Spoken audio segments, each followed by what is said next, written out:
여러분 안녕하십니까? 최상병 순직사고 수사외압 의혹 사건에서 핵심적인 보고서 3부가 입수됐습니다.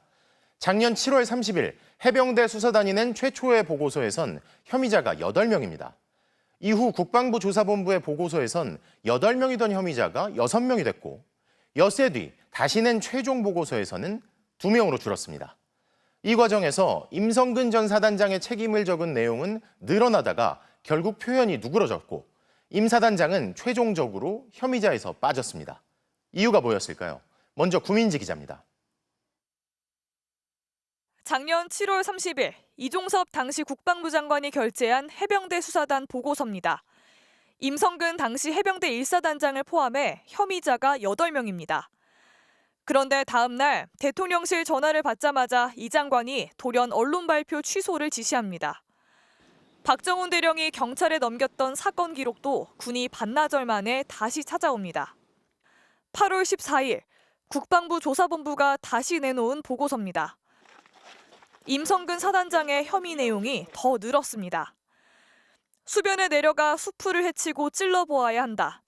내려가는 사람은 가슴 장화를 신으라고 지시해 최상병을 위험하게 했다고 판단했습니다.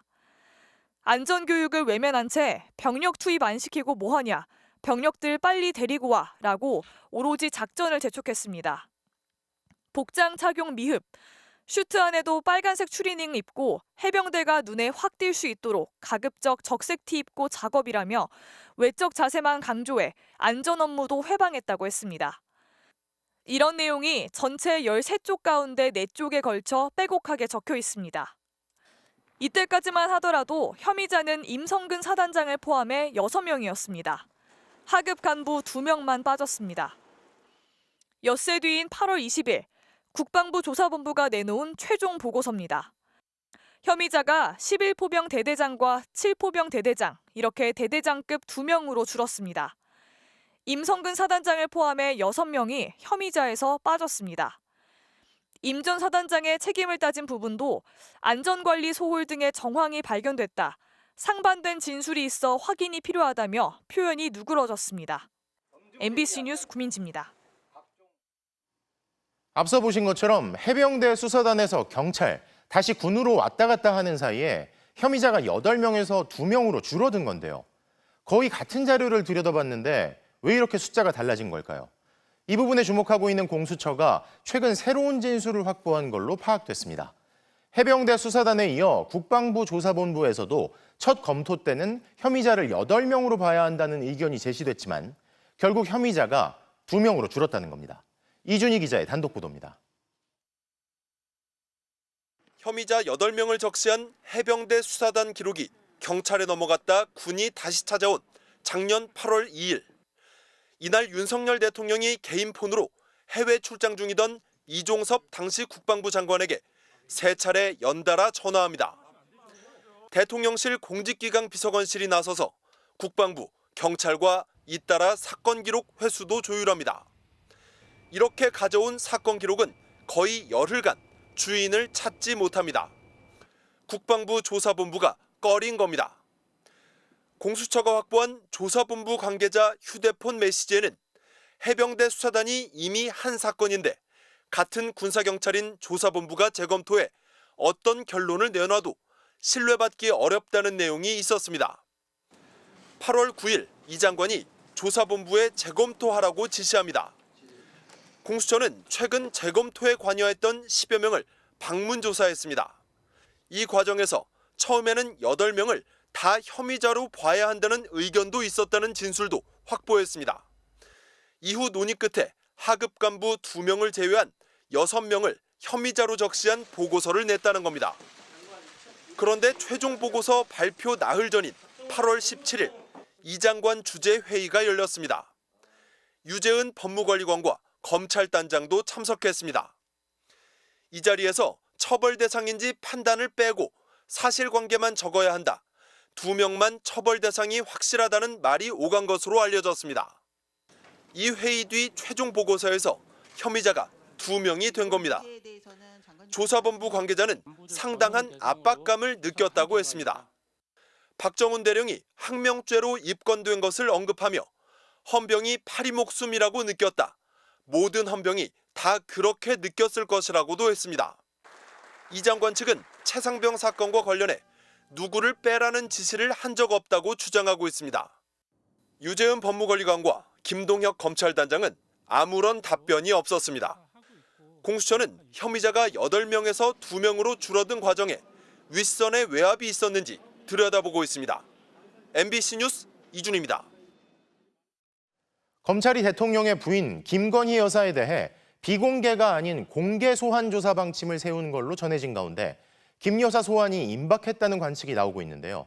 김 여사는 명품백 수수 의혹뿐 아니라 도이치모터스 주가 조작 연루 의혹 사건 관련해서도 한꺼번에 조사받을 가능성이 높습니다.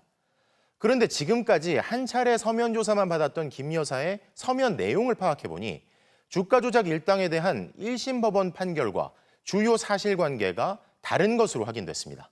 김상훈 기자가 단독 취재했습니다. 지난 2021년 12월 검찰은 권오수 도이치모터스 회장 등 주가 조작 일당 9명을 재판에 넘겼습니다. 국민의힘 대선 후보였던 윤석열 대통령의 부인 김건희 여사는 아무런 처분을 받지 않았습니다. 2달 뒤 주가 조작 일당의 공소장이 공개되면서 이 가운데 김 여사 계좌가 나오자 국민의힘이 해명했습니다. 미래에셋 계좌 거래 내역은 모두 김 여사가 직접 지점 직원에게 전화해 주문한 것이라며 주가 조작 일당에게 계좌를 빌려줘 거래하도록 했다는 건 전혀 사실이 아니라고 했습니다. 그런데 1년 뒤 1심 법원은 김 여사 계좌가 주가 조작에 48번 쓰였다고 판단했습니다. 이 중 미래에셋 계좌 거래는 3일간 19번이었습니다. 재판부는 2010년 11월 해당 미래에셋 계좌는 주가 조작 일당인 민모 씨 또는 이모 씨가 직접 운용해 시세 조정에 이용한 계좌로 인정된다고 했습니다. 국민의힘 측 주장과 정반대 판단을 내놓은 겁니다. 김 여사는 대선 직전인 2021년 12월 한 차례 서면 조사만 받았습니다. 국민의힘 입장과 비슷한 내용을 담고 있는 것으로 파악됐습니다. 1심 판결 뒤 대통령실은 계좌가 활용당했다고 해서 주가 조작에 가담한 걸로 볼 수 없음이 명백하다고 해명했는데 서면 진술서와 법원 판단이 다르지 않냐고 묻자 답하지 않았습니다. 당시 수사 상황을 잘 아는 검찰 관계자는 거짓말인지 기억이 안 나는 건지 김 여사 서면 진술서 내용과 다른 사실들이 나오고 하니까 처분을 할 수 없었다고 했습니다.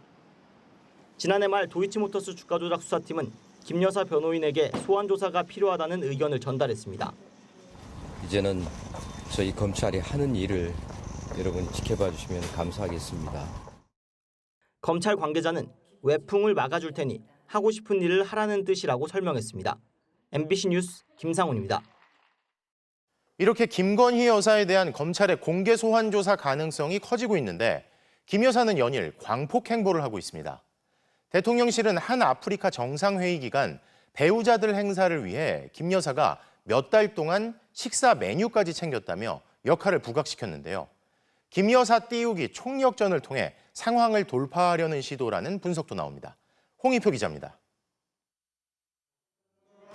아프리카 정상 배우자들 사이에 김건희 여사가 앉아 있습니다. 국악 공연을 보고 기념사진도 찍습니다. 대통령실이 공개한 한 아프리카 배우자 오찬 행사 장면입니다. 대통령실은 보도 참고 자료 2건과 서면 브리핑 자료를 제공하면서 김 여사의 역할을 자세히 설명했습니다. 김 여사가 한국 전통 문화를 영부인들에게 선보이기 위해 공연 및 메뉴까지 수개월 동안 모두 섬세히 챙겼다고 적었습니다. 시에라리온 대통령 영부인과 차담을 나눈 경복궁에 대해서는 한국 방문회 명예위원장인 김 여사가 직접 선정한 장소라고 덧붙였습니다. 대통령실은 또 김 여사가 한국과 아프리카는 문화적, 정서적인 면에서도 공통점이 크다는 등의 발언을 했다고도 전했습니다. 지난달 말 아랍에미리트 대통령의 국빈 방한 때도 대통령실은 김 여사가 1년 전부터 섬세하게 국빈 방한 준비를 고민해온 것으로 안다는 설명까지 내놨습니다. 명품백 수수 영상이 공개된 뒤 총선 이후까지 5개월간 잠행을 이어가던 모습과는 확연히 대비됩니다. 검찰의 소환 조사 방침이 사실상 정해진 상황에서 적극적인 행보를 통해 정면 돌파하겠다는 의도로 보입니다. 여권 일각에선 우려를 내비치면서도 어쩔 수 없는 것 아니냐는 반응이 나왔습니다. 자중해야 된다. 이런 여론이 없는 것은 아니라는 걸 제가 알고 있습니다. 아프리카에서도 이제 배우자들이 같이 나오는데 대통령 혼자 나갈 수는 없는 노릇 아니겠습니까? 도이치모터스 주가 조작과 명품백 수수 의혹 등 김건희 여사에 대한 검찰 수사는 여론의 압박에 속도를 내는 측면도 없지 않습니다. 대통령실의 김건희 여사 띄우기는 이 여론을 바꿔보겠다는 계산에서 나온 걸로 보입니다. MBC 뉴스 홍익표입니다. 22대 국회가 오늘 첫 본회의를 열고 더불어민주당 우원식 의원을 국회의장으로 선출했습니다. 그런데 첫 본회의부터 회의장 자리가 한참 비었습니다. 국민의힘이 원구성 협상 결렬을 이유로 참석을 거부한 건데요. 국회가 집권 여당 없이 야당만으로 문을 연 건 헌정사상 처음입니다. 고재민 기자가 보도합니다. 22대 국회 첫 본회의가 열리기 직전 본회의장 앞 국민의힘 의원들이 피켓을 들고 섰습니다. 구호도 등장했습니다. 황교씨 의의 없다. 의회 독주 중단하라. 여야 원내 지도부가 본회의 직전까지 상임위원회를 나누는 협상을 벌였다 결렬되자 국민의힘이 본회의에 불참한 겁니다. 추경호 원내대표만 회의장에 들어가 야당의 본회의 강행에 항의했습니다. 이 자리가 의사일정 합의 없이 일방으로 진행되고 있습니다. 거대 야당의 힘자랑으로 막무가내로 국회를 끌고 가고 있습니다. 첫 본회의부터 고성이 나왔습니다. 첫날부터 날선 공방 역시 이어졌습니다. 더불어민주당이 일방적으로 진행한 게 아니라 10번 이상 여당과 만나 논의했다며 반박한 겁니다. 대통령실 눈치 보고 그동안의 국민의힘이 거수기 역할을 했다는 것을 다시 한번 증명하는 거 아니겠습니까? 야당 의원들만 참여한 전반기 국회의장 선거에선 민주당 소속인 우원식 의원이 190표의 찬성으로 국회의장에 당선됐습니다. 22대 국회에서도 입법권이 제대로 쓰이지 못하면 신뢰의 위기는 더욱 깊어지고 민생과 개혁의 위기는 임계점을 넘을 것입니다. 국회 부의장은 여당과 야당 한 명씩 뽑지만 회의에 불참한 국민의힘은 후보를 안 냈고 민주당 이하경 의원만 부의장으로 뽑혔습니다. 22대 국회 첫 본회의부터 다수 야당은 회의장 안에서 회의를 열었고 소수 여당은 회의장 앞에서 시위를 벌였습니다. 집권 여당의 참여 없이 야당 단독으로 국회 문을 연 건 헌정사상 처음입니다. MBC 뉴스 고재민입니다. 우원식 신임 국회의장은 국회법에 정해진 대로 모레 자정까지 상임위 선임안을 내라며 시한을 제시했습니다. 이에 국민의힘이 거대 야당의 의회 독재라며 협조를 거부하자 민주당은 집권 여당이 명분도 없이 무책임하다며 비판하고 있습니다. 이런 와중에 야당이 잇따라 민생 입법을 제안하자 여당은 대통령 거부권이 수백 번 행사될 거라며 기싸움을 벌이고 있습니다. 나세용 기자입니다. 우원식 신임 국회의장은 의사봉을 받자마자 앞으로 자신의 국회 운영 원칙을 제시했습니다. 갈등하고 대립하고 싸우더라도 기왕의 사회적 법적 합의에서는 벗어나지 않아야 합니다. 국회법대로 원 구성을 마무리해야 한다며 더불어민주당 등 야권에 힘을 실어준 겁니다. 그러면서 원 구성 마감 시한인 7일 자정까지 최소한 여야가 각각 어느 상임위를 맡을지 원 구성안을 가져오라고 요구했습니다. 개원을 늦춰서도 안 됩니다. 무슨 일이 있어도 국민에 대한 의무와 도리는 다한다는 결기가 필요합니다. 우 의장은 본회의 직후 다시 여야 원내대표를 불렀지만 국민의힘은 회동을 거부했습니다. 더불어민주당은 명분 없이 시간을 끌며 목리를 부린다며 집권 여당의 무책임함을 따졌습니다. 저출생 대책을 위한 여야정 협의체 구성, 21대 국회에서 미뤄진 국민연금 개혁과 같은 민생 현안 처리를 위해서라도 원 구성에 빨리 협조하라는 겁니다. 더 이상 뒤로 미룰 수가 없습니다. 연금 개혁안의 신속한 추진을 정부 여당에 다시 한번 촉구합니다. 국민의힘은 거대 야당이 입법 독재를 추진한다고 반발하고 있습니다.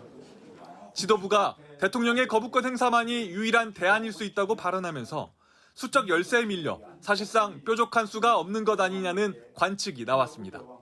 입법 독재가 진행된다 할 때에는 우리는 어쩔 수 없습니다. 수백 건의 거부권이 행사될 것입니다. 야권은 국민의힘이 국회 원구성을 최대한 미뤄 최상병이나 김건희 여사 특검법을 지연시키려는 것으로 의심하고 있습니다. 여기에 신임 의장이 법대로의 무게를 실으면서 상황은 여당에 불리해질 것으로 보입니다. MBC 뉴스 나세웅입니다. 동해의 석유와 가스 매장 가능성을 분석했던 업체 전문가가 오늘 우리나라에 왔습니다. 우리 정부 발표 이후 제기됐던 의문점에 대해 명확히 답변하기 위해 왔다는 입장을 밝혔는데요.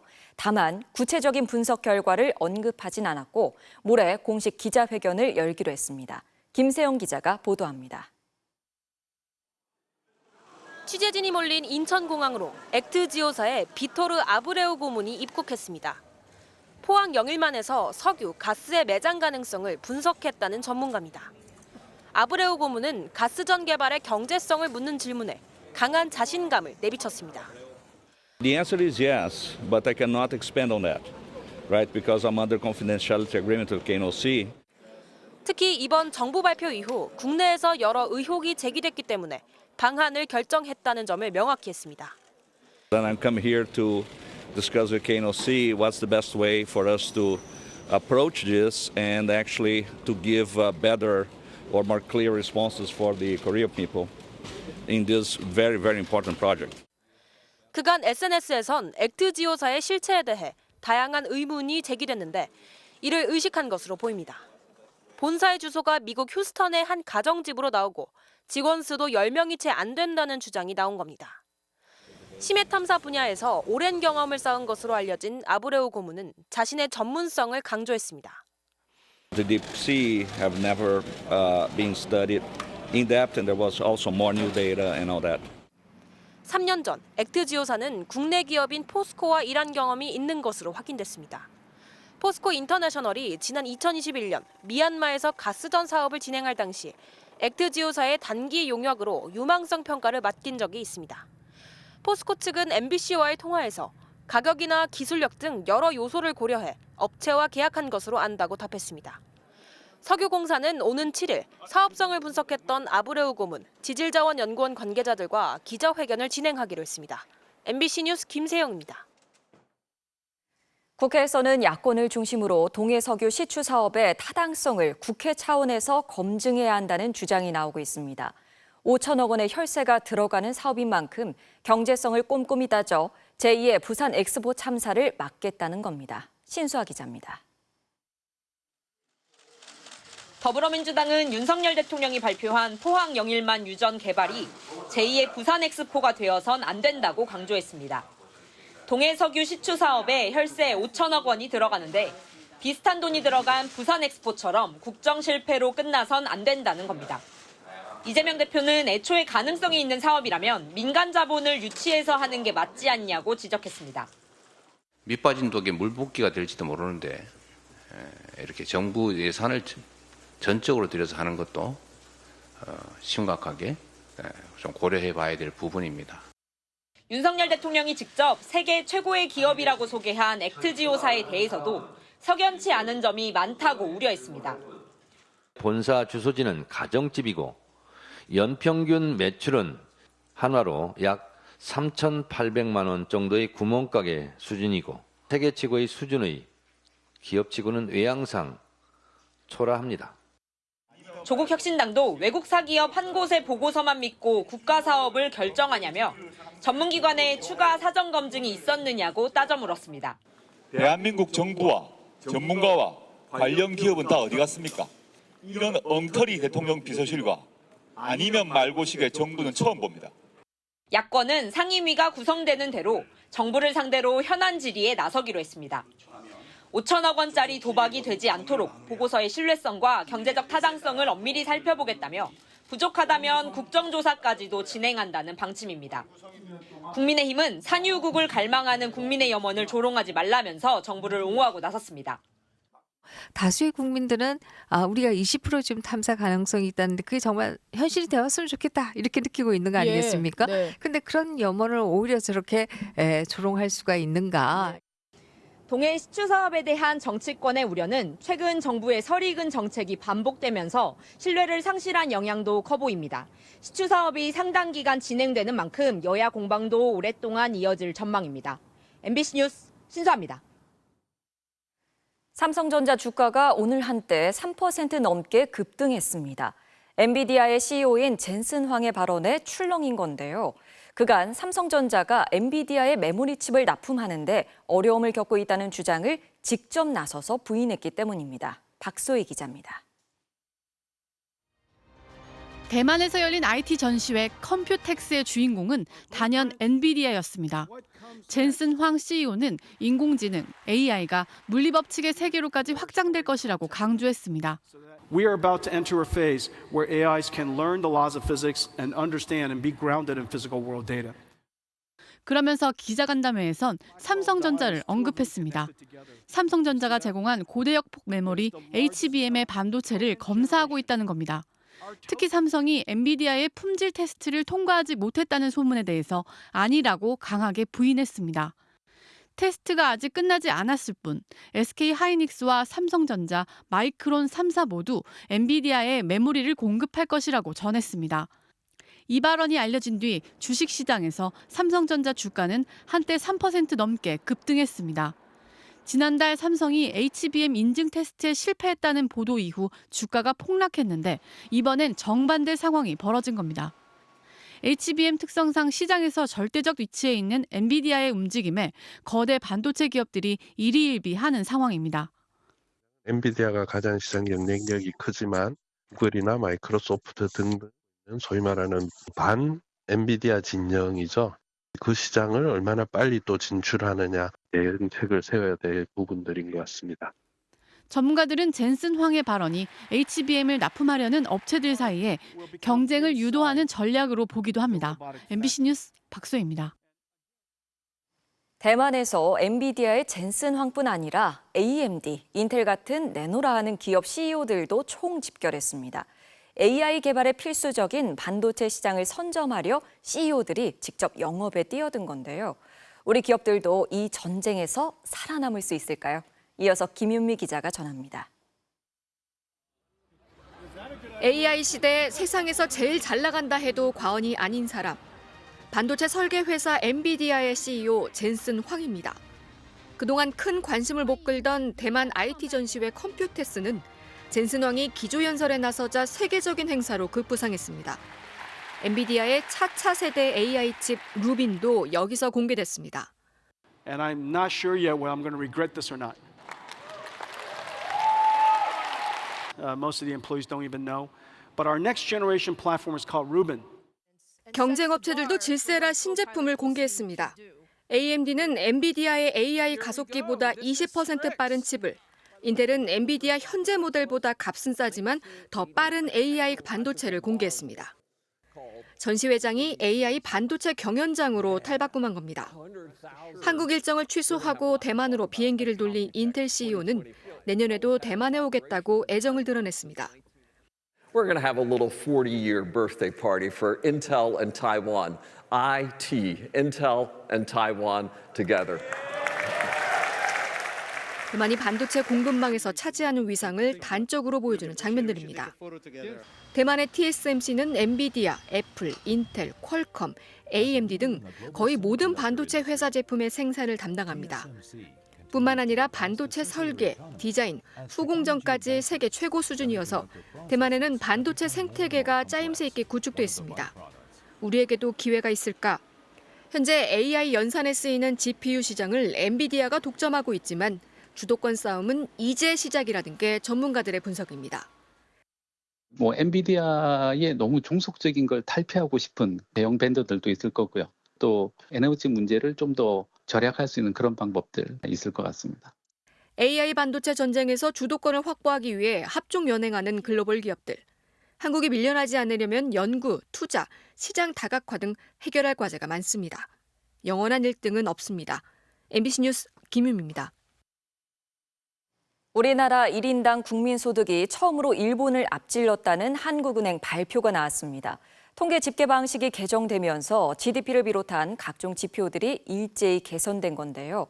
아쉽게도 그렇다고 경기가 좋아진 건 아닙니다. 박윤수 기자의 보도입니다. 지난해 우리 국민이 1인당 벌어들인 소득 GNI는 36,194달러, 우리 돈 약 4,900만 원인 것으로 집계됐습니다. 일본의 1인당 소득을 처음으로 앞질렀고 인구 5천만 명 이상 국가 중에서는 미국과 독일, 영국 등에 이어 6위에 올랐습니다. 머지않아 4만 달러도 넘을 수 있다는 예측도 나왔습니다. 환율이 좀 안정된다는 전제하에서는 수년 내에 저희가 추산하기로는 4만 달러 달성이 가능하리라고 봅니다. 1인당 국민소득은 올해 3월 발표 때보다 7% 넘게 증가했습니다. 불과 몇 달 사이 수치가 크게 오른 건 통계 집계 방식이 변했기 때문입니다. 한국은행은 5년에 한 번 GDP 등의 계산을 위해 기준연도를 변경하는데 이번에 기준연도를 2015년에서 2020년으로 바꿨습니다. 1인 미디어나 소규모 사업장 등 과거에는 통계에 잡히지 않았던 소득이 최대한 반영된 결과라는 설명입니다. 기준연 개편을 통해 국민계정 통계의 경제 현실 반영도 제고를 기대할 수 있습니다. 이로 인해 지난해 국내 총생산 역시 2,401조 원으로 종전보다 165조 원 늘었습니다. GDP 규모가 커지면서 GDP 대비 가계부채 비율은 100% 아래로 국가채무 비율은 50%선 밑으로 떨어지는 등 국가 가계 재정 지표도 호전됐습니다. 하지만 이런 지표 개선이 현실 경제 흐름과는 다를 수 있다는 지적입니다. 국민들의 실질 생활이란 것은 이제 어떻게 보면 체험적으로 느끼는 것이고 그냥 달러로 표시된 이런 지표랑은 조금 다를 수 있다. 올해 1분기 실질 GDP 성장률은 1.3%로 한은이 4월 공개한 속보치와 동일했습니다. MBC 뉴스 박윤수입니다. 네, 오늘 많이 더우셨죠? 서울은 오늘 낮 최고 기온이 올해 들어 처음으로 30도를 넘어섰습니다. 오늘 낮 도심의 모습입니다. 뜨겁게 내리쬐는 햇볕을 피해서 잠시나마 물가 근처에서 더위를 식히는 시민들이 많았습니다. 낮 동안에 햇볕이 강했고 특히 동풍이 태백산맥을 넘어서면서 지도에 붉게 나타나는 중부 내륙을 중심으로 열기가 쌓였습니다. 오늘 서울의 낮 최고 기온은 30.1도, 정선 32.3도, 청주가 29.8도로 올 들어 최고 기온을 기록했습니다. 이 더위는 징검다리 연휴가 시작되는 내일도 이어지겠습니다. 현충일인 내일 서울의 낮 최고 기온이 30도까지 오르겠고 오후에 내륙 산지는 천둥, 번개를 동반한 소나기가 오겠습니다. 금요일에는 그나마 낮 기온이 약간 낮아지면서 바깥 활동하기는 한결 수월하겠습니다. 그러나 주말에는 또 비 소식이 있습니다. 토요일 아침이 되면 서해안과 전남, 경남에서 비가 시작돼 오후에 전국으로 비가 확대되겠습니다. 이 비는 일요일 오전에 대부분 그칠 텐데요. 다만 곳에 따라 호우특보 수준의 강한 비가 내릴 수 있겠습니다. 지금까지 기상센터였습니다. 정원은 5명인데 단 2명의 위원만으로 중대 사안을 의결하고 있는 곳 어딜까요? 바로 방송통신위원회입니다. 윤석열 정부 들어 9달 넘게 위원장과 부위원장 2명만으로 파행 운영되고 있는 방통위의 폭주에 야당이 제동을 걸고 나섰습니다. 김정우 기자가 보도합니다. 지난달 말 열린 방송통신위원회 전체 회의. 김홍일 위원장과 이상인 부위원장 단 2명만 앉아 있습니다. 방통위는 대통령이 추천하는 2명과 여당목 1명, 야당목 2명까지 5명의 위원이 합의제로 운영하도록 규정돼 있습니다. 하지만 윤석열 대통령이 야당 추천 몫인 방통위원 임명을 거부하면서 작년 8월부터 9달째 단 2명이 현안을 결정해왔습니다. 지난해 9월에는 MBC의 대주주인 방송문화진흥회 이사를 해임하는가 하면 지난 2월에는 뉴스 전문 채널 YTN의 공공기관 지분을 사기업인 유진기업에 넘기도록 대주주를 바꾸는 결정도 내렸습니다. 기형적으로 운영돼 온 방통위의 폭주에 더불어민주당이 제동을 걸고 나섰습니다. 국회가 방통위원을 추천하면 대통령이 즉시 임명하도록 강제하고 일정 위원수를 채워야 회의를 개최할 수 있도록 법에 못 박겠다는 겁니다. 회의를 인터넷으로 실시간 중계해 공개하자는 내용도 담았습니다. 윤석열 대통령이 지명한 2명이 방통위의 모든 의사결정을 좌지우지하며 방통위를 방송 장악을 위한 도구로 전락시켰습니다.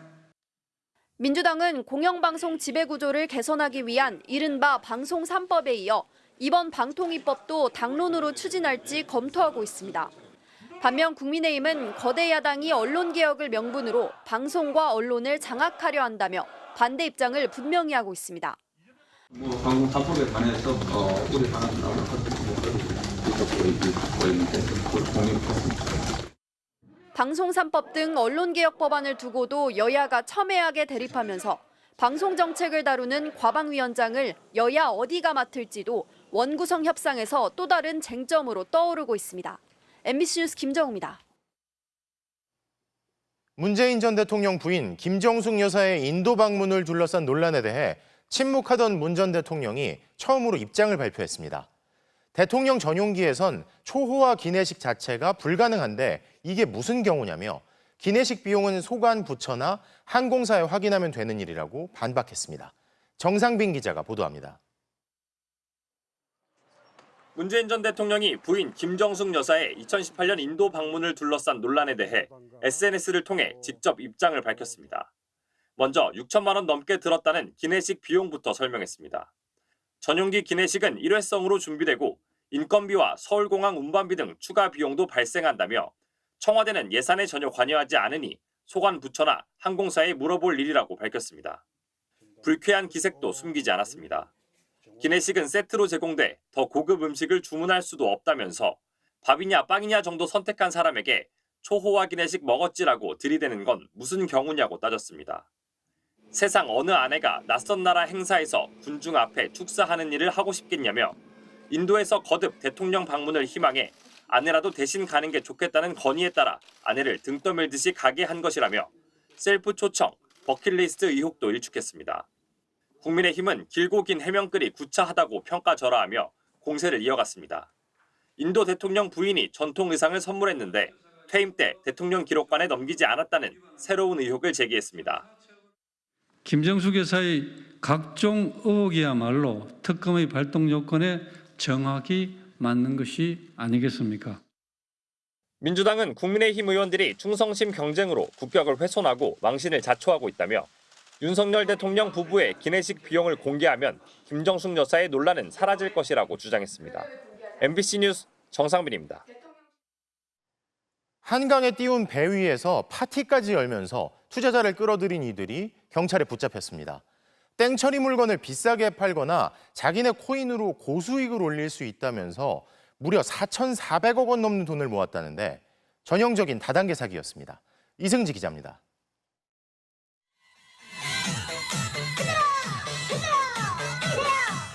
한강 유람선 위에서 파티가 열렸습니다. 음악에 맞춰 흥겹게 춤을 추고 밤하늘엔 형형색색 불꽃놀이도 펼쳐집니다.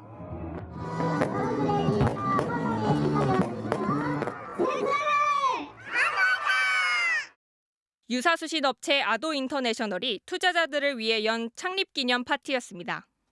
반품된 명품 가방이나 이른바 땡처리 제품을 사 비싼 값에 되파는 게 이들이 내놓은 수익 모델이었습니다. 반품된 물건이 되게 많잖아요. 그거를 우리한테 받은 돈으로 금액이 크면 클수록 싸게 구입해 온다는 거예요. 그래서 한류 열풍을 타고 베트남 이런 동남아 쪽에 수출을 너무 잘 된다는 거예요. 직접 개발했다는 가상화폐, 코인도 팔았습니다. 근데 웃긴 게 뭐냐면 월요일부터 지금까지 3배 정도 올랐어요. 우리만 올라가가지고. 투자 설명회는 전국을 돌며 열렸습니다.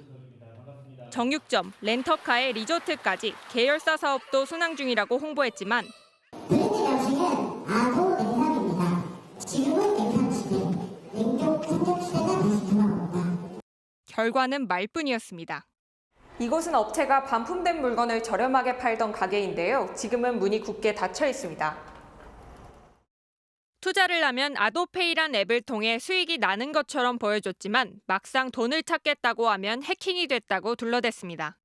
출금 받느라 노인분들이요 요양보호소에서 지금 계속 노인분들이 요양보호소를 일하고 있습니다. 이게 지금 현실입니다. 다른 투자자를 데려오면 추가 수익을 약속하는 전형적인 다단계 사기였는데 이렇게 지난해 2월부터 끌어모은 투자금은 4,400여억 원에 달합니다. 하지만 결국 투자금을 돌려받지 못한 피해자는 확인된 것만 2,000명에 달하고 피해 금액도 490억 원에 이릅니다. 아도 인터내셔널 대표 이모 씨는 고급 아파트에서 생활하다 경찰에 붙잡혔으며 대표와 계열사 대표 집들에서는 28억 원에 이르는 현금 뭉치가 발견됐습니다. 경찰은 업체 대표 등 11명을 구속하는 등 일당 120명을 붙잡았으며 피의자 명의 부동산을 몰수했습니다. MBC 뉴스 이승지입니다. 아직도 이런 일이 일어난다니 조심하셔야겠습니다. 서울 신림역 일대에서 취객을 유인해 가짜 양주를 먹이고 바가지를 씌운 일당이 경찰에 붙잡혔습니다. 이들은 만취한 피해자들에게 2억 원 상당을 뜯어낸 걸로 드러났습니다. 김지성 기자입니다. 붉은 조명이 드리워진 어두운 방 안, 손님이 휴대전화를 꺼냅니다. 얼마나 취했는지 전화기를 제대로 쥐는 것조차 버거워 보입니다. 그런 손님에게 유흥주점 업주는 돈을 이체하라고 압박합니다. 형님, 결제 빨리 해주세요. 계좌번호 제가 찍어드릴게요. 손님이 은행 앱에 로그인하고도 헤매자 아예 업주가 나서서 이체 버튼을 누릅니다. 100만 원 이체해줘요. 100만 원? 네. 뭔가 좀 이상한데. 혀가 꼬이고 몸을 제대로 가누지 못하는 손님에게 여성 접객원은 비밀번호를 누르라고 독촉합니다. 오빠 거니까 오빠가 틀리면 안 되니까 그러는 거지. 서울 신림동 유흥주점에서 일하는 이들은 손님에게 값싼 양주를 섞어 만든 가짜 양주를 내놓은 뒤 정신을 잃게 했습니다. 그런 다음 손님이 깰 무렵 탁자 위에 비싼 양주병을 올려놓고 술값을 부풀렸습니다. 이런 식으로 서울 신림역 일대 유흥주점에서 재작년 9월부터 올해 2월까지 43명에게 2억 원 상당을 뜯어냈습니다. 한 사람당 하룻밤 술값으로 450만 원을 받은 셈입니다. 심지어 피해자의 신용카드와 폰뱅킹 비밀번호를 알아내 몰래 술값을 결제하기도 했습니다. 손님들을 유인하는 호객꾼이 있고 웨이터랑 유흥 접객원들이 합석해서 술을 먹이는 역할을 하고 최종적으로 업주들이 인사불성이 된 손님을 상대로 결제를 받는 역할을 하고 있습니다.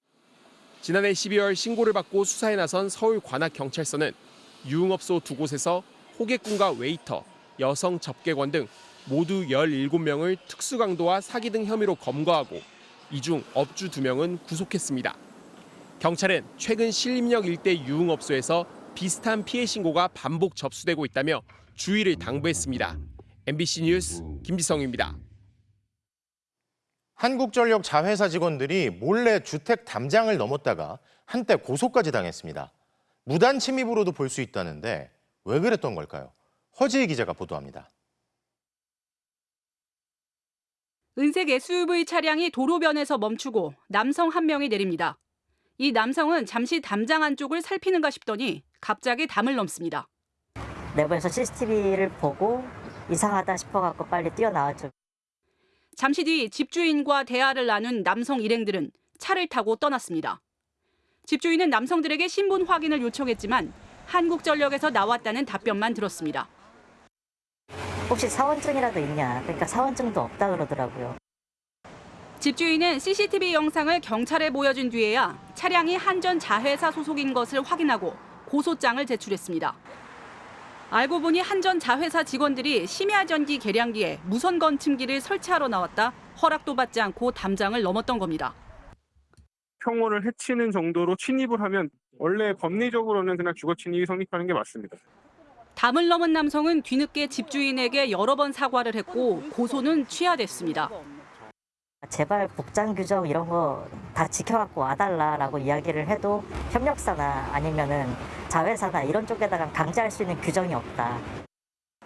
한국전력 충북본부는 집주인에게 다시 사과하고 본사뿐 아니라 자회사에 대해서도 명찰 폐용과 복장 규정 준수, 고객 동의 후 작업 등 현장 특별 교육을 실시하겠다고 밝혔습니다. MBC 뉴스 허지입니다. 최근 길 가던 사람들이 영문도 모른 채 갑자기 공격당하는 일이 벌어졌는데 사람이 아니라 까마귀의 공격이었습니다. 까마귀들이 대체 왜 이러는 걸까요? 이다은 기자입니다. 골목길을 걷는 여성 뒤로 까마귀 한 마리가 날아와 공격을 시작합니다. 갑작스런 일에 놀란 여성이 무슨 일인지 확인하는 사이 까마귀는 다시 한번 여성의 머리를 향해 날아듭니다. 몸을 숙여 피하면 더 낮게 날아와 공격하기를 반복합니다. 불과 2분 뒤, 이번에는 남성을 향해 공격에 나섰습니다. 남성이 이리저리 피하려 노력해도 까마귀는 멈출 줄을 모릅니다. 결국 정면에서 얼굴을 쪼인 남성은 중심을 잃고 뒤로 넘어지고 말았습니다. 까마귀들이 엄청 시끄럽게 막 깍깍거리면서 지나가는 이제 행위를 공격하는지 여자들이 막 비명 지르면서 도망가더라고요. 최근 이 동네에서 이렇게 까마귀에게 공격을 당하는 일은 비일비재하게 일어나고 있습니다.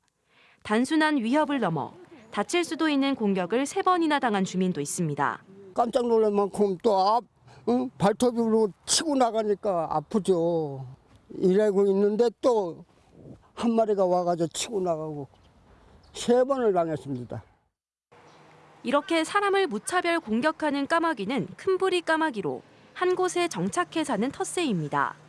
평소 사람을 공격하는 일이 흔하지는 않지만 번식기인 5월과 6월에는 대상을 가리지 않고 둥지 지키기에 나서는 겁니다. 모성 본능이 강하게 발동되기 때문에 지금 사람을 포함해가지고 천적으로 생각하는 개나 고양이 대상으로 이 찍거나 또는 경고음을 내는 것이 일반적인 경향입니다. 이런 공격을 막을 뾰족한 방법이 없기 때문에 사람이 조심하는 것이 최선입니다. 까마귀가 자주 출몰하는 지역을 지날 때는 우산이나 양산을 펼쳐 공격을 방어할 수 있습니다. 해당 지자체는 까마귀 서식지를 옮길 수 있는 방법을 찾는 한편 경고 문구 부착 등 대책 마련에 나설 계획입니다. MBC 뉴스 이다은입니다. 초등학교 3학년 학생이 담임 선생님과 교감 선생님을 폭행하는 일이 벌어졌습니다. 선생님들은 이런 일이 있을 때 학생에게 막고 있을 수밖에 없다는데요. 선생님들을 보호할 수 있는 제도적 보완이 마련돼야 한다는 지적이 나옵니다. 정자영 기자가 보도합니다. 4교시 수업이 한창인 전주의 한 초등학교 3학년 교실. 한 학생이 교탁 옆자리에서 전화 통화를 합니다. 네가 친구들한테 욕하고 선생님 때렸잖아. 알겠으니까 조용히 하세요. 이 학생은 교사의 지적에 수화기를 강하게 내려놓고 소리를 지릅니다. 없어. 이러겠다고요. 불법 촬영으로 핸드폰 깨트려버릴게요. 교실 밖으로 나온 학생은 우산으로 교실 문을 내리치고 제지하러 나선 교감 선생님의 뺨을 때립니다. 맞을 것 같았어? 너 어디 때렸냐? 그래, 뺨 때렸다. 뭐하냐? 뺨 때렸다. 욕설을 하며 폭행을 이어간 이 초등학생은 학교를 빠져나갔습니다. 길거리에서도 맞고 또 뭐 복도에서도 맞고 근데 맞을 수밖에 없어요. 막았다가 또 얘가 또 다치게 되거나 그러면 아동학대의 그 위험이 항상 크기 때문에 해당 학생은 앞서 비슷한 문제로 강제 전학 처분을 받아 지난 5월 이 학교로 오게 됐습니다. 현재까지 동급생들이 제기한 폭력 피해 건수만 6건입니다. 학교 측은 보호자에게 상담이나 교육 등을 위한 동의를 구했지만 계속 거부당했다고 설명합니다. 오히려 보호자가 갑자기 학교로 찾아와 교사들의 아동학대를 주장했다고 전했습니다. 6번 정도 어머니랑 계속 대화를 했으나 항상 반복되는 말이죠. 왜 때렸어요? 왜 애를 보냈어요? 이제 그렇게 말씀을 하세요, 어머니께서는요. 교사단체는 교육당국이 적극적으로 치료에 나설 수 있게 하고 지자체도 학대와 방임 의혹에 대해서도 조치를 취할 수 있는 제도적 보완이 필요하다는 입장입니다. 우리 흔히들 말하기 폭탄 돌리기라고 하잖아요. 그건 근본적인 해결책이 아니죠. 치료를 먼저 한 후에 등교를 시켜야 한다. 교육당국은 해당 학생에 대해 3주간 등교 정지 처분을 내리고 보호자에 대해선 방임에 의한 아동학대 혐의로 경찰에 고발했습니다. MBC 뉴스 정자영입니다. 중국에서 우리나라 수능 시험과 같은 가오카오를 앞두고 중국 전역에서 수험생을 응원하는 행사들이 열리고 있습니다. 중국의 대학 입시도 우리나라만큼이나 치열해 그에 따른 부작용이 발생하고 있는데요. 베이징에서 이유경 기자가 전합니다. 지난 2일 중국 저장성의 한 고등학교. 늦은 밤 교정에 모인 학생들이 야광봉을 흔들며 구호를 외치고 노래를 부릅니다. 오는 7일부터 나흘간 시행되는 중국의 수능 시험인 가오카오를 앞두고 1, 2학년 후배들이 선배들을 응원하기 위해 모인 겁니다.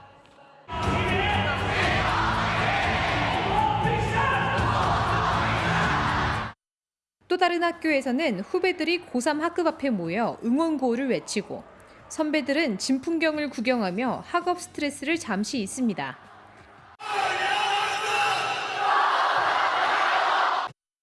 선생님들은 제자들의 시험 전 마지막 하굣길을 배웅하기 위해 오토바이로 줄을 세우며 조명을 비추고 일부 선생님은 승리를 상징하는 치파오를 입어 학생들에게 큰 재미를 선사합니다. 当你紧张的时候，你就要尽可能静下来，想着考前这个赵老师穿着这个旗袍给大家讲话。 올해 가오카오의 응시생 수는 역대 최다 규모인 1,342만 명. 취업난 탓에 다시 대학 입시에 나선 이른바 N수생이 400만 명 넘게 몰리면서 응시자가 크게 늘었습니다. 하지만 올해 중국 대학의 모집 인원은 수험생 수의 3분의 1 수준인 450여만 명에 불과합니다. 이 때문에 절박한 수험생과 학부모들이 집중력을 높여준다는 마약성 약물에 손대는 경우도 늘고 있습니다. 不法分子正是看中了考生和家长急于求成的侥幸心理，却淡化了其相当于毒品的危害。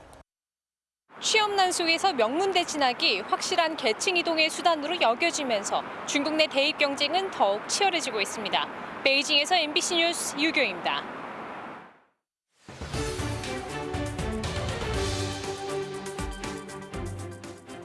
백두대간은 오랫동안 광산 개발 등으로 훼손돼 20년 전 산림청이 보호지역으로 지정했습니다. 그런데 산림청이 경제림을 조성하겠다며 직접 보호지역의 숲을 대규모로 베어낸 것이 확인됐습니다. 김민욱 기자가 집중 취재했습니다. 백두대간 중심부의 민주지산. 산 능선 바로 아래쪽에 마치 누군가 조각을 해놓은 것처럼 숲이 베어져 나가 있습니다. 위성사진으로 2020년부터 숲의 훼손이 확인됩니다. 숲이 훼손된 곳은 백두대간 보호지역입니다. 마치 손톱으로 핥힌 듯 축구장만한 벌채지 11곳이 보호지역 핵심 구역까지 펼쳐져 있습니다. 백두대간 보호지역은 광산 개발 등으로 훼손된 백두대간을 보호하기 위해 19년 전 설정됐습니다. 벌채가 이뤄진 보호지역을 올라가 봤습니다. 표지판에 선도 산림경영단지 시범사업지라며 낙엽송, 일본 잎갈나무를 심었다고 적혀 있습니다. 지금 산을 계속 올라와서 지금 백두대간 보호지역 핵심 구역 안으로 들어왔는데요. 해발 고도가 거의 1000m에 가까워졌습니다. 근데 이쪽도 산을 다 나무를 밀어내고 여기에는 전나무, 침엽수를 심었습니다. 제일 높은 곳에는 한라산 자생지에서도 대규모 고사가 진행 중인 구상나무를 심었습니다.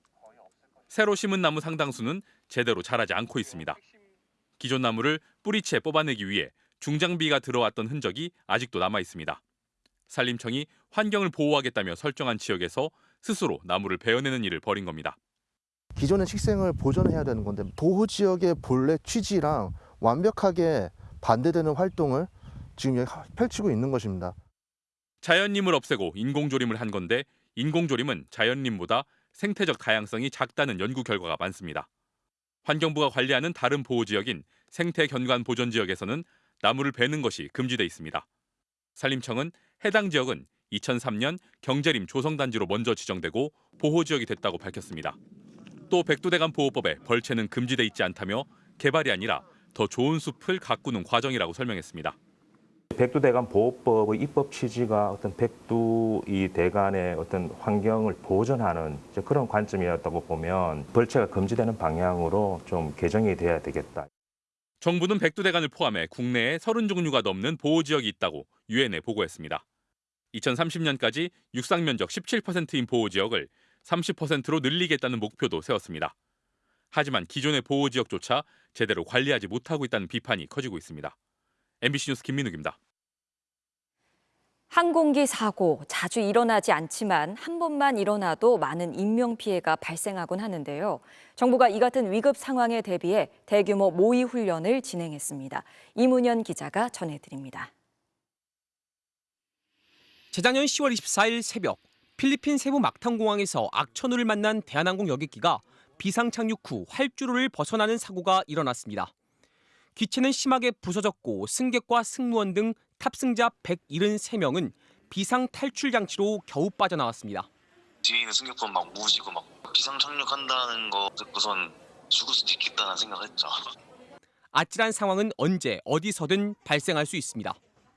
가상의 항공사 레드에어 소속 여객기가 인천공항에 착륙을 시도하던 중 갑작스런 측면 돌풍과 만났습니다. 활주로를 크게 벗어난 여객기는 그만 지상버스와 충돌하고 엎친 데 덮친 격으로 엔진과 연료통이 있는 우측 날개에 불이 붙었습니다. 저는 기자입니다. 탈출하세요. 탈출하세요. 승객들은 승무원들의 안내를 받아 여객기를 탈출하고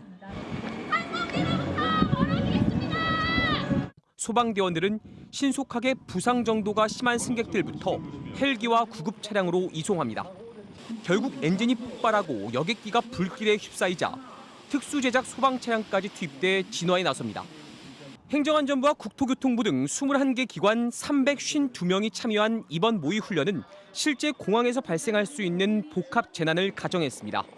지난 3월 석유화학단지 훈련에 이어 올 들어 두 번째 복합 재난 모의 훈련입니다. 지난 2021년까지 최근 10년 동안 사회 재난으로 인한 피해액은 총 2조 4천억 원. 2019년부터 피해와 그에 따른 복구비가 증가하고 있습니다. 특히 기후변화와 노후된 도시 인프라 등은 재난 발생 가능성을 더욱 키우고 있는 실정입니다. 정부는 모의 훈련을 올해 2차례 더 실시해 재난 상황에 대비해 나간다는 계획입니다. MBC 뉴스 이문현입니다.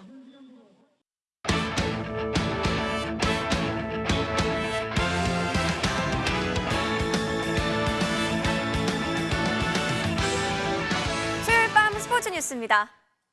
프로야구에서 요즘 내야수의 주루 방해 여부를 놓고 논란이 일고 있습니다. 어제는 심판의 잘못된 판단에 두산 이승엽 감독이 퇴장을 당하기도 했습니다. 이명노 기자입니다. 두산이 1대0으로 앞선 9회 초 1루 주자 이우찬이 도루를 시도하고 2루심은 양손을 든 뒤 베이스를 가리킵니다. 유격수 김주원이 무릎으로 베이스를 막았기에 주루방해로 세이프라는 판정. 그런데 여기서 NC가 비디오 판독을 요청합니다. 그리고 도루 실패로 판정이 바뀌었습니다. 원래 주루방해는 판독 대상이 아닌데 주심이 단순 세이프로 착각해 판독을 진행했고 이를 정정해야 할 이루심도 지켜보기만 하면서 심판진이 잘못된 판단을 내린 겁니다. 이승엽 감독은 주루방해를 지적하며 항의했지만 비디오 판독에 항의하면 퇴장하는 규정에 따라 경기장을 떠나야 했습니다. 최초로 제가 제스처를 했습니다. 옵스트럭션 시그널을 했습니다. 했어야 되는데 이거는 지금 이용 심판이 칭찬받아야 되는 상황인데 운동장에서 이제 소통이 우왕좌왕하고 하니까. 지난 1일 롯데 황성빈의 도루 실패 때도 비슷한 논란이 있었습니다.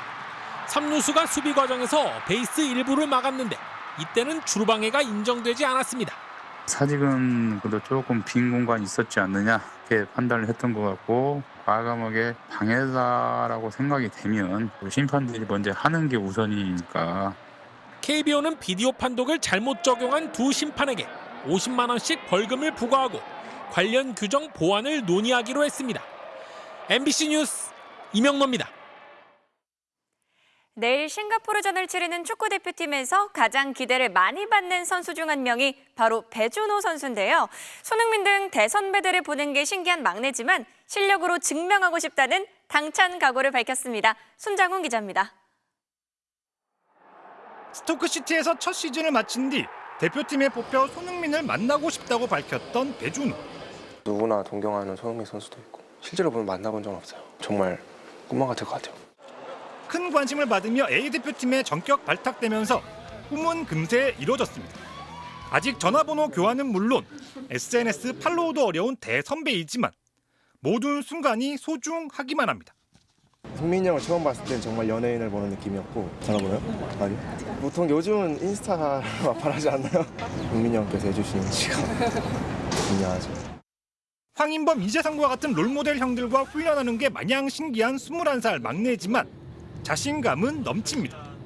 잉글랜드 2부에서 장점인 개인기가 통한다는 걸 스스로 증명한 만큼 경쟁이 가장 치열한 이성 공격수 포지션에서 존재감을 뽐내겠다는 당찬 각오를 드러냈습니다. 제가 또 증명을 해야지 이제 대표팀에서 또 살아남을 수 있는 거니까 형들과 경쟁하면서 이제 공격적인 모습을 많이 보여드리고 싶고 좀 더 공격적인 드리블을 통해서 굉장히 좋은 모습을 보여줄 거라 기대하고 있습니다. 대표팀 코치진과 미리 몸을 만들어 온 배준호. 설레는 데뷔전을 기다리고 있습니다. MBC 뉴스 손장훈입니다. 프로야구 한화가 어제 김경문 감독 체제로 바뀐 첫 경기에서 승리를 거뒀는데요. 기대할 만한 변화가 눈에 띄었다고 합니다. 박재훈 기자입니다. 김경문 감독의 복귀 전에 달라진 더그아웃 분위기부터 눈에 띄었습니다. 18살 선발 황준서를 격리하는 최고령 감독의 모습이 시선을 사로잡았습니다. 우두커니 감독 자리에서 팔짱 끼고 지켜보는 감독과 또 상반되죠. 그렇죠. 직접 와서 스킨십하는 거는 이 젊은 선수가 힘이 날 겁니다. 1번 타자로 전격 기용한 유로결이 주루사를 당했을 때도 박수로 격려했고 유로결은 2차례 출루로 믿음에 보답했습니다. 한 번만 나가달라고 그랬는데 감독이 조금 더 기다리면은 아마 팬들이 좋아하는 스타가 될 거 아닌가 이렇게. 한화 이적 후 1루수만 맡던 안치홍을 2루수로 기용한 것도 성공적이었습니다. 안치홍 하면 2루잖아요, 사실은. 본인도 반신반의하는 거를 내 관리자, 감독이 점을 찍어준다? 그거만큼 동력은 없습니다. 복귀전에서 완승을 거둔 김경문 감독은 모든 변화를 받아들이겠다고 다짐했습니다. 주전만 계속 나갈 것이 아니라 저 뒤에 나가는 선수들이 좀 더 강해야 강팀이 되니까 이왕이면은 좀 더 믿고 좀 골고루 좀 기용하려고 좀 생각하고 있습니다. MBC 뉴스 박재웅입니다. 황선홍 감독이 4년 만에 자신이 떠났던 대전의 사령탑으로 복귀했습니다. 올림픽 본선 진출 실패는 여전히 가슴이 쓰리지만 다시 도전하겠다고 선언했습니다. 40년 만에 올림픽 본선 진출 실패. 충격적인 결과와 함께 황선홍 감독은 고개를 숙이며 휴식이 필요하다 했지만 5주 만에 재기의 기회를 얻었습니다. 자진 사퇴한 이민성 감독의 후임으로 대전의 사령탑으로 4년 만에 돌아온 건데요. 이른 감독직 복귀에 대한 우려의 목소리도 나오지만 황 감독은 강한 의지를 내비쳤습니다. 가슴 한켠이 좀 쓰리고 굉장히 좀 찹찹한데 쓰러져 있을 것이냐, 다시 일어날 것이냐, 이게 가장 중요하다고 생각을 하고요. 절대 포기하지 않고 끝까지 싸워 나가겠습니다. 지도자 경력에 위기를 맞고 있는 상황에서 당장 리그 11위로 쳐진 대전을 강등권에서 구해내야 하는데요. 실패나 성공에 대해서는 제 마음속으로는 뭐 실망감이 없잖아 있겠지만 또 다른 도전이라고 생각하고 해 나갈 생각입니다.